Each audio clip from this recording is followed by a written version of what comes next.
everybody. Welcome to Turtlecast on this beautiful snowy day here in New Mexico. We do need the snow because I like the slow melt. Doesn't make our ground flood in the topsoil erode too quickly. It's a nice way to put some of that water back in the dry, arid earth we have over here. Yeah, especially at such high altitude. Yeah, so very dry. high altitude. You know, when you look at a snowflake, you know it's a snowflake. You know, each one has its own very distinct shape. But the snowflake is, oh my God, I'm on to something. The snowflake is bound to certain laws of physics that define how it can grow. Even though the structures may be random for its outcome, making each one characteristically itself, the way that it becomes characteristic of itself has to go through the same process and pattern that everything else does. And so even though as a symbol, there's different variants of it, we know it's a snowflake. We know that that crystal grows regardless, bound by the same laws of physics or cause and effect that are happening here. So then if you look at nature as an example for symbols, is it really then of the subjective sense that's necessary for culture to define what that symbol means? Or just the laws of physics are enough to say, yeah, regardless of who interprets it, it's a snowflake, regardless of how it looks. Yes. Wouldn't you say? So then in the objective sense, the definition of what a symbol is and how to interpret it, maybe it's better for the AI strictly to stick to the objective nature of it rather than looking at, as we have up here on the screen, the history and the culture that has gone into certain symbols, even religious ones that define what they are and also how it's represented to a specific subgroup. Yeah, and I was thinking about that, you know, whether it's objective or subjective. And I was thinking about the process of how humans learn, you know, and then, of course, we want to try to, you know, we're doing neural networks and all that, and we want to put that into AI. But, you know, I think when it comes to symbols, the best thing that you can do is view the AI as an evolution in the sense of its learning, you know, and it takes time. Now you can speed up time, which is cool with AI. Like you can have it learn really, really quickly. You know, it doesn't have to sit there and learn, you know, every 24 hours. It's not bound by time. So you can make it learn, you know, a year's worth in 2 hours. Go through experiences faster. Yeah, exactly. As quickly as it's the computational processes of it. But whenever you look at this, it's like, why wouldn't you say, okay, this may take 5-10 years, but as far as the symbol side of things, let's allow this AI to build upon itself, this knowledge. So yeah, we can have an objective view, you know, and look at, let's say, okay, a snowflake, yeah, there's all these geometric patterns falling from the sky, which is really freaking wild. If you think about it, it's nuts.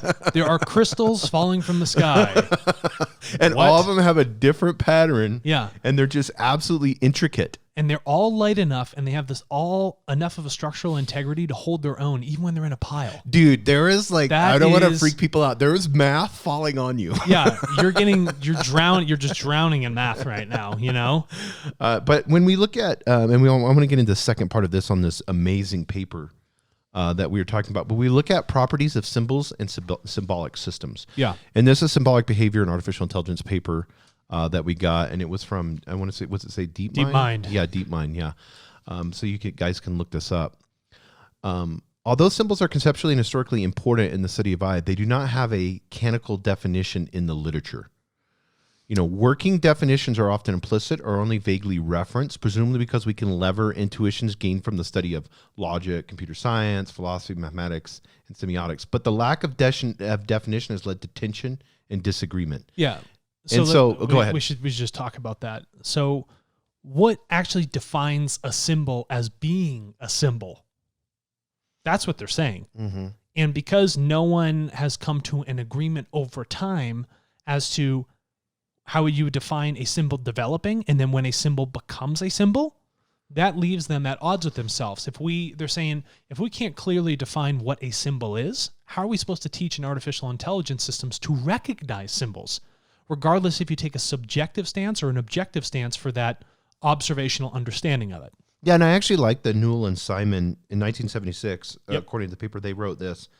They defined a symbol as a set of interrelated, which I think that puts that word right there, the interrelated part, puts the whole concept. So think of interrelated physical patterns that could designate any expression whatsoever. Yeah, that's really cool. Mm-hmm. So that something that is interlinked, regardless, you'll be able to create a symbol out of it. Shouldn't there be a symbol for just about everything? Right? If the universe is built off of math, right? Then something has to equal something else. So either way you do that formula, right, it's got to have some sort of, structured output. It requires balance. The universe is always in balance. So if we look at these symbols here, not to get, too way out there metaphysically, they are all these different interlinking things that come to a definition of what it may be to describe something. If we look at these religious ones like the Om or the cross or the Hamsa, right, or the yin and the yang, or the pentagram or the Star of David, each of these have so much historical events that are interlinked that define the culture around it, but that visual representation embodies all of those different things that have been brought together. But symbols have evolved, and we talked about this last time, so I don't want to get into that. But symbols haven't, like these symbols here especially, they've evolved over time to mean different things. Correct. So, now that's where it gets crazy. And I like this. They said symbols are subjective entities. And then they quote a philosopher, Charles Sanders Peirce, and he outlines, and I want you to get into this, and we need to get into this, outlines 3 categories of relation. Yeah. So relation is very important because in everything that we put value, there's always a relation to it, or we get our word relationship from. Yeah. Icons, indices, and symbols, whose definitions illuminate the roles of convention in establishing meaning. So icons? Right. You're so muted out because oh, really? The covers on yeah, it's much better. Oh, okay. So you said, no, go ahead, go and tell me. So icons, and we'll get into, let's just get into icons. So they talk about icons make reference by way of similarity. A sculpture in an elephant bears literal physical resemblance to an elephant and hence is iconic. Yeah, it becomes iconic. We know that is an elephant. Right. We know it's a sculpture of an elephant, even though it isn't truly an elephant. Yes. In the flesh. Right. Yeah, all right, so go ahead. And then indices, on the other hand, leverage some temporal or physical connection to things in which they refer. The mercury in a thermometer, for example, changes its height in accordance with the temperature. Yeah, so we don't look at mercury as the mercury in the thing and says, oh, fantastic, it's going up and down. Right. That mercury is representative of an idea of measurement within our consciousness that tells us it is either warm or cold. Right. It's describing a state of being through our representative idea of something being higher or lower to say how it will have an effect on us. But it's not the fact that it's mercury moving up and down. It's what that alludes to. It's what it's saying. How do we then take the mercury, put it against a system of measurement to then represent another idea? Yeah, and according to Charles Sanders Peirce philosopher, he said symbols depend on an agreed upon link, regardless of the actual physical or temporal characteristics of the medium. Mm-hmm. It is only by agreement that a flag comes to symbolize one country rather than another. Yeah, we know the flag of the United States. Right. Everybody here in the United States agrees to it, and across the globe, we know that that is the flag of the United States of America. Right. We know America. America. We know what Australia looks like. Right. We understand what the United Kingdom and Angola and the Democratic Republic of the Congo. Each one of those things has its own representation, but it's an understanding and acceptance that everyone has said, yes, this is yours. Yes, we agree to that measurement of conscious thought to say that association is in fact an association with those people within that border. Yeah, and they say the idealized notion of a symbol wherein meaning is established purely by convention. Yeah, and that's what we're looking at, convention alone.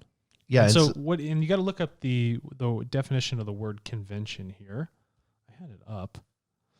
Oh, I guess and he says, well, first describe the relationship between representation and meaning as determined by convention. And in the later section titled Symbolic Behavior, which we'll get into, they discuss the role of the symbolic interpreter. So you're looking at representation, convention, and interpreter. Yeah, so maybe it represents the elephant, okay? Because it's a picture of an elephant. In convention, the agreement of all of us, we're convening, coming together, say, oh, that is in fact an elephant. It is in fact representative of the elephant. And then you have the third stance. I have someone viewing that elephant. Maybe they say when they look at that elephant, that gives them a sense of fear. Maybe that elephant is strictly a representation of a place. And it's not about the elephant itself, but how that person has subjectively applied that visual to whatever their conscious thought is that allows them to say, oh, I'm thinking of a place or an emotion, rather than say, oh, it's a symbol of an elephant. It's just the elephant. You see what I'm saying? Yes, yeah, no, I see. And that's what he says here. Symbol's meaning is rendered independent of the properties of the symbol substrate. And we kind of got into that yesterday. Substrate.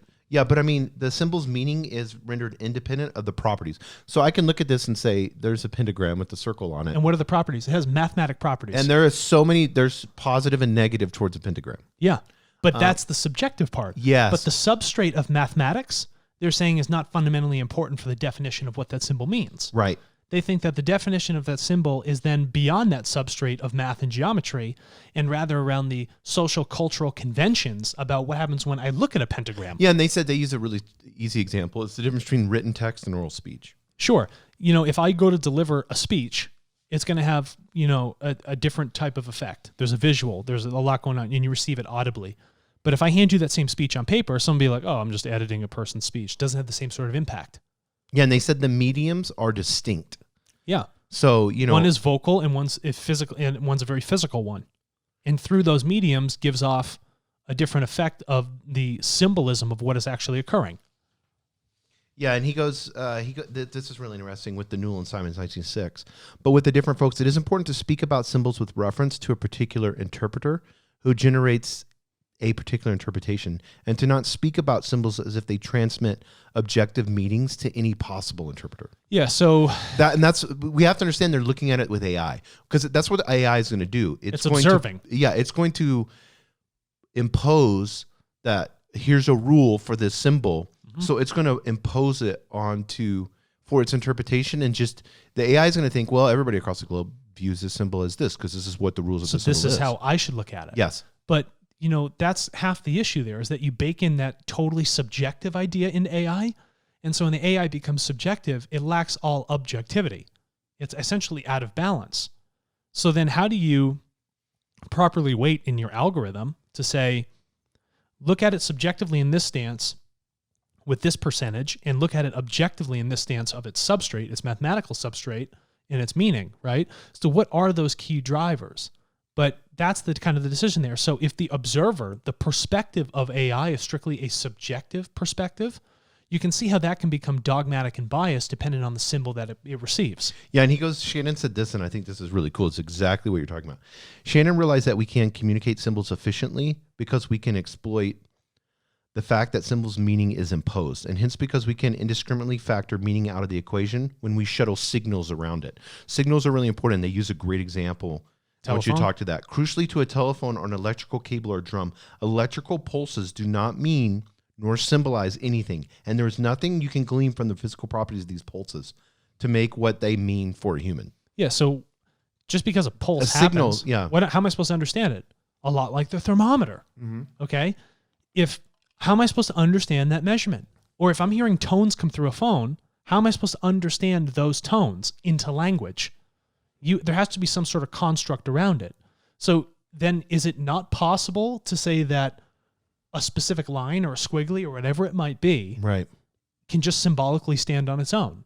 And the contention here is that using the cell phone, the telephone metaphor in tone, without a tool to render it into something audible for where you can actually capture it and then subjectively apply your own experiences to it, if that doesn't exist, then there's actually no meaning that happens through that tone. Yeah, because let me ask you something then. Go ahead. This is interesting. Say I go to an opera. Opera's in German or Russian or Italian. I don't know what the hell the person's saying, but I am receiving something from that signal. It is still triggering something regardless of me knowing the language. So then is that necessarily true about the phone? Maybe someone's screaming at me through the phone. How am I recognizing that tone? Maybe it's in a different language and they are just totally pissed off.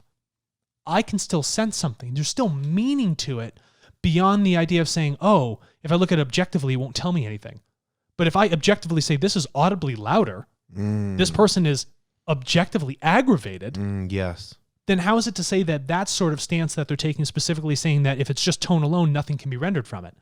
There's a lot that could be rendered just from a line itself, standing alone, right? So that's where I kind of there's contention for me around that sort of idea philosophically. But they get into this, and this is the part I liked. A second consequences of construing symbol meaning as a matter of convention. Therefore, it's something that can be a symbol from the perspective of one system, but not another. So now we're getting into systems theory, which I like. But and he talks about this. Bob, turning to communication theory again, suppose Bob establishes a coding scheme with Alice, but not with Sally. The sequences of electrical pulses that Bob sends Alice are symbolic to Alice, but not to Sally. Yeah, they have associated meaning based on agreed convention. That's where I was like, oh, okay, there's clarity now.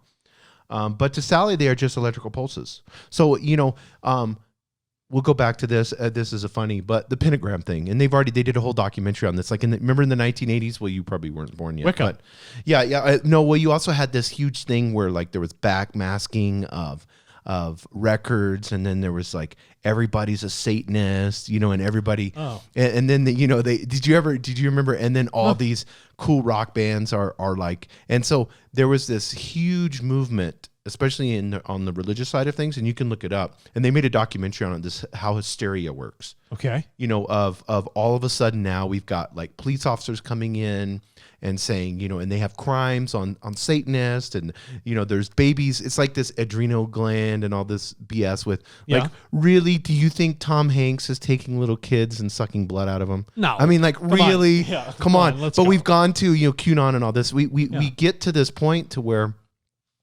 we have this, and this is what the documentary said, is that now you have a detective coming in looking at a crime scene, and there's a pentagram there. Automatically, that symbol, Satanic worship. yes, okay, here, and they label. Do you see what I'm saying? Yeah. So to him, because of What if I'm going around and the meaning, like Sally. Yeah. That's what I'm saying. What if I'm a mathematician? I like doing my math as graffiti on walls. Yes. What if I like Euclidean geometry? Well, I mean, a pentagram is also used for protection back in the. Yeah, people I know. used it as protection. It was a symbol of protection, and then Right. if you invert it, it becomes more of a satanic symbol. Yeah. But that's the contention, the idea around it. But that's a Satanist putting an identity to it, and then we turned around and was like the whole, we know what happened here in the United States with witches back in the 1700s, the puritanical. They were like, you look like a witch. You have a bigger nose. Come with me. Yeah, come on. Let's see if you float.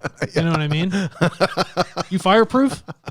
No, and so and then if you look at that, say the person. No, this is funny. Did you hear about the guy who had a heart attack? He was overly weight. This is funny, and he had a heart attack? No. This is all funny. right, go for it. No. So this guy was walking on a path next to this lady, and the lady walked past him. Yeah. This is puritanical. This is the great history of the United States, guys. Okay. And he ended up, when he was walking past her, he started to have a heart attack. Okay. And then he dropped dead.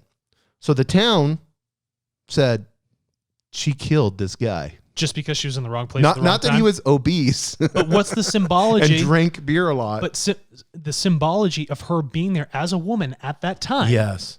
And there being a witness of it. Then yes. immediate classifies that woman as a witch. Yes. Are you kidding me? She's like, I don't even identify with witches. Yeah, exactly. But you're saying it identifies to me. So when you look at that subjective stance, it becomes quite difficult. And so say you take that tonal, again, representation of the phone or electrical pulses. Yes. Say I explain it to you very, very well in sign language because I'm deaf. So when I receive those tones, I don't hear anything. So how can it possibly mean the same thing even though it's been explained, but received in a different manner?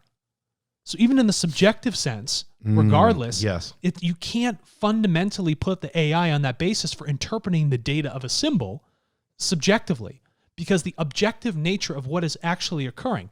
And so that makes me wonder, is the information that's being transmitted something that is of an objective nature, something that is truly truthful and beneficial? Because when the subjective aspect comes into it, that's when things become difficult. When you start to render the truth in a different format or start to say, this is how I view the world. But if it steps away from true experience and observation of what's really going on in these natural laws, well, then you're like, I'm not really sure about that. That doesn't make much sense. I am not able to interpret it in that same exact way because your subjective nature is twisting the view of the truth or how I'm supposed to receive this symbol or, electronic tone, rather than me looking at objectively, whether I'm deaf, blind, happy, completely unable to think, regardless, we all just recognize that is what it is standing on its own, giving off that same sort of information. Yeah, and it depends on the environment that the person's in. And I think there's a great example, a Nike, the swoosh. Yeah. So if you're in the United States, you're like, I need to not be lazy. I need to eat good. Just do it is their motto. Yeah. And I need to put these shoes on and go to the gym. And they're cool and I like them. If you're in a third world country, you may not be able to buy a pair of Nikes because they're not available, but you're going to like idolize people that are wearing them. And someday you hope that you can get to that level to where you could purchase a pair of those shoes. You see what I'm saying? So then, but you see how, so you got to make sure you're putting your AI in the proper environment then. yes, that's where I was getting at. Because yeah. if the AI is experiencing the data of this symbol and it needs to interpret that data, is the experience in which it is interpreting it yes, one that is truly applicable to all experiences?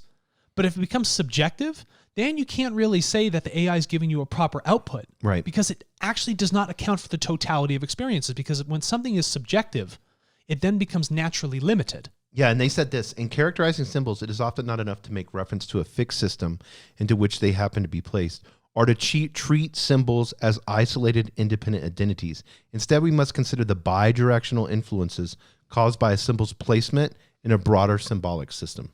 So, well, that becomes a problem. Then you would need an infinite number of inputs for understanding all the different subjective natures of a symbol and how it could possibly be represented in someone's mind or in a society. You would basically have to break up the world in all different categories. In Australia, how does a symbol view? You have to break up everyone's mind. Yeah. There's not, first of all, you don't have the computational power, and it's a very inefficient way of understanding how a symbol should be interpreted. Yes. So just on that basis, what an outlandish, ridiculous statement for someone who probably doesn't even work with computers to say something like that. Could you imagine putting something together, the feat of strength that would be required just to fundamentally take that undertaking? And then, oh, here's your problem. A new baby has been born. I got to go capture the thought of that baby and how the symbol's represented to it. Yeah, there's a million babies a day. Yeah. You would never be able to keep up. No, you couldn't. I mean, it's infinite. What does that symbol look like to a boomer compared to a millennial? The AI would just cripple itself. Yeah, we don't have enough computational power. No, and if the AI took a deductive pattern, it would realize that there has to be an objective stance that regardless of the experience of what the symbol is received, it is still standing on its own. But it can take a vast amounts of data and then make and bring. This is what I love about data this is what I love about AI is the potential that it can take mass amounts of information and create unity. Yeah, that's the cool part. Yeah. But that's if you take that deductive approach and look for the interconnected line between all of us that threads us all together, that golden thread. Because that would be, to me, the knowledge and the wisdom of the symbol would be, how does it unify? That's exactly right. And just think about the symbol of millions of people signed up on Turtle. It's a symbol that we're here to unify. Yes. We're here to share and understand our experiences together. We're here to support those systems that are trying to understand how something is represented and understood. We're here to stand for that. And we can all come together with those inputs to better enliven our world and how we look at it, and use a tool like a computer to come back and help us analyze this thing in a more efficient manner. So let me ask you this, and we'll close in this because we're going heavy on this.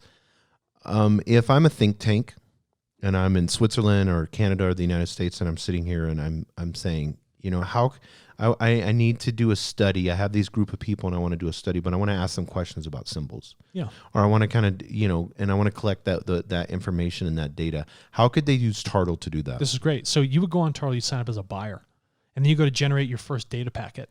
Maybe you upload a picture of one symbol in this data packet. Where are you located? Did you grow up poor? How do you feel about yourself? How do you feel about this symbol? And does it mean anything to you culturally? You could ask those things and you could kind of test those waters. So now you're receiving human input to help look at this theory that they think everything should be analyzed in a subjective nature for the AI. But you can take all of those things. You can buy that data packet from millions of people across the globe. Now you got some real source stuff to understand from the people who actually interpret symbols and use them every day, what it means to them. Rather than me subjectively thinking this is how everybody should be looking at it. No, I love that. That's awesome. Well, Alex, I want to encourage, whether you want to sell your data, whether you want to earn some money, whether you want to change your world, help our Big Seven, or whether you want to purchase data, that can all be accomplished at the marketplace. What's the website? Oh, it's called Turtle.co.